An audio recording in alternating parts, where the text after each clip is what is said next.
When I brought my kids to my brother's wedding, he took one look at us and said, "You seriously showed up looking like that? This is a wedding, not a shelter." The guests laughed. My mother walked over in her gown and said, "Why are you even here? We told you you're the family stain we don't talk about." My father didn't even look at me. He just pointed at me and said, "Get that bastard out of here." Then someone threw a napkin at my feet and said, "Wipe your tears and go." I just smiled, looked at my kids, and said, "Let's go. We don't beg for seats at tables that spit on us." A week later, they got a surprise they never saw coming, and that left them in ruins. I wasn't supposed to be there. That's what my mother made painfully clear with her eyes the second I stepped out of my car. My kids, 8 and 10, had helped me pick out the clothes that morning. I wore a clean suit, the same one I'd worn to job interviews and my daughter's recital. My son wore his school blazer, a bit short at the sleeves, but he was proud. My daughter had picked out a soft blue dress she'd saved for a special occasion. We weren't flashy, but we were presentable, respectful. That didn't matter.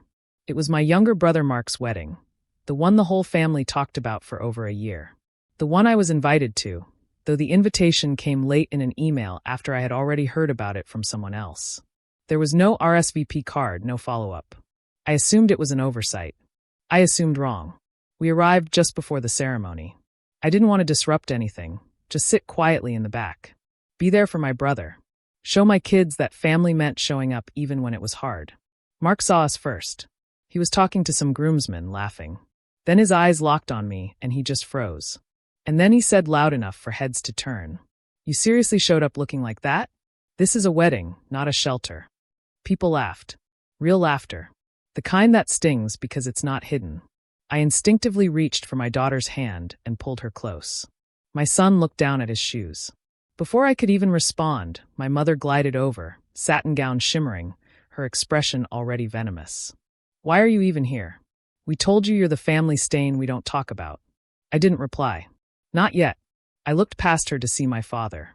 He stood with a drink in his hand, surrounded by guests, and then with no hesitation, he raised his arm, pointed directly at me like I was a trespasser, and said, "Get that bastard out of here."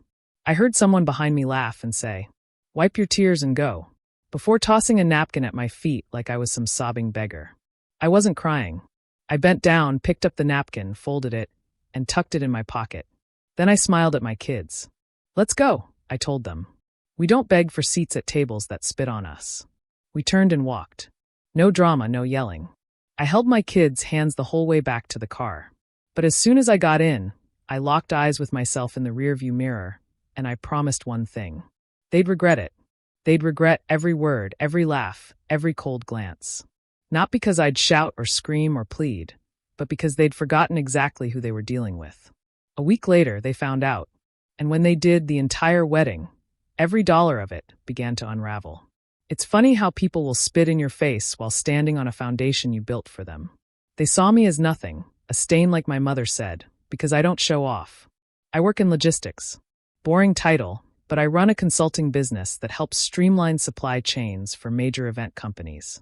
You've probably been to weddings, conferences, even concerts where my firm handled the transport, equipment, or on-site setup. Quiet work behind the scenes. Lucrative, though very much the irony.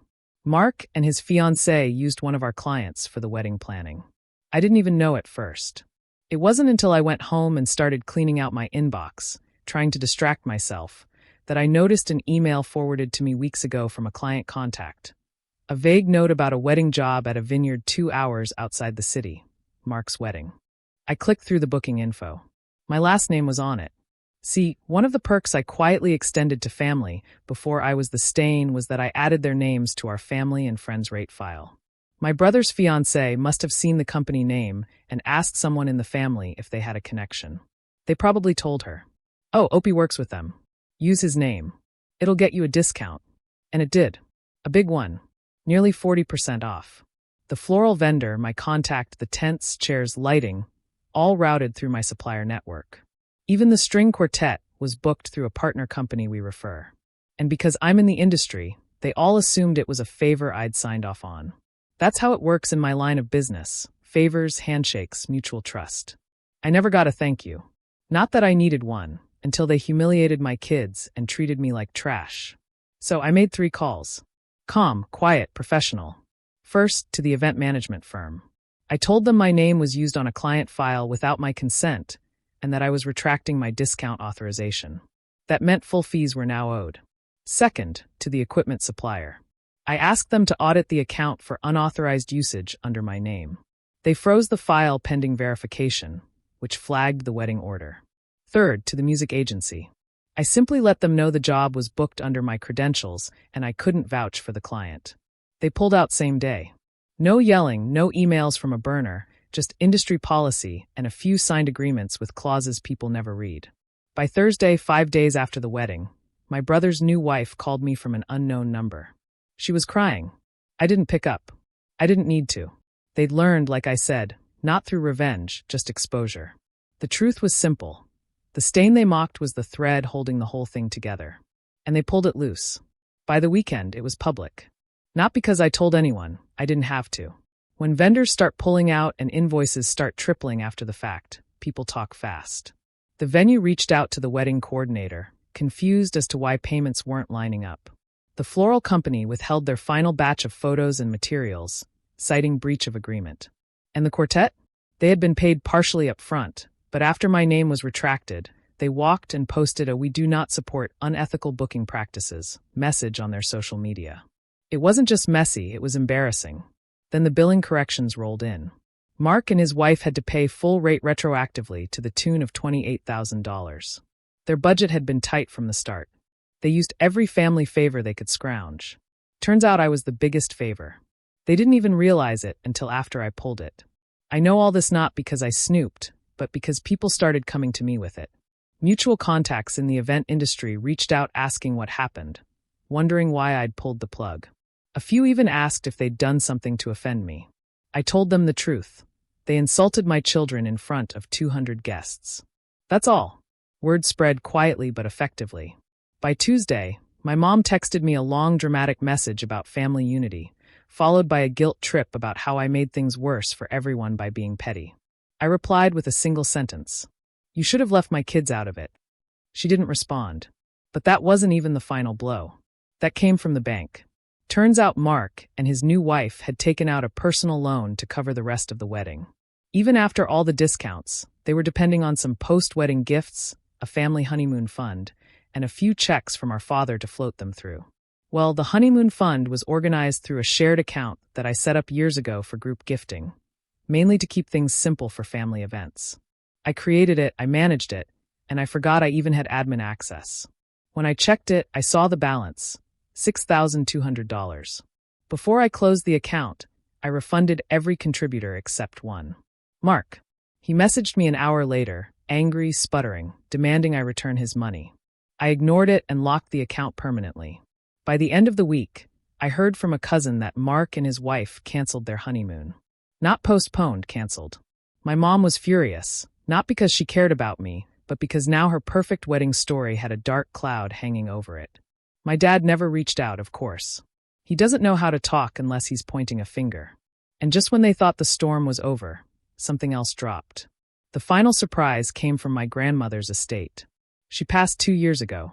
Sweet woman, quiet, sharp, old school. She never said much during family drama, but she watched everything. When she passed, her assets went into a trust with staggered disbursements. Most of the family forgot about it, figuring everything was split evenly already. But Grandma left behind one last clause buried in the fine print, set to trigger on Mark's wedding date. She gave me the full family property rights and the old lake house where we all used to spend summers growing up. Not worth millions, but sentimental and valuable. She wrote in the clause that it was mine alone, citing how I was the only one who stayed kind when the family grew cold. Her lawyer sent the letter to the whole family intentionally on the Monday after the wedding. The same day, Mark's florist sued them for breach of contract.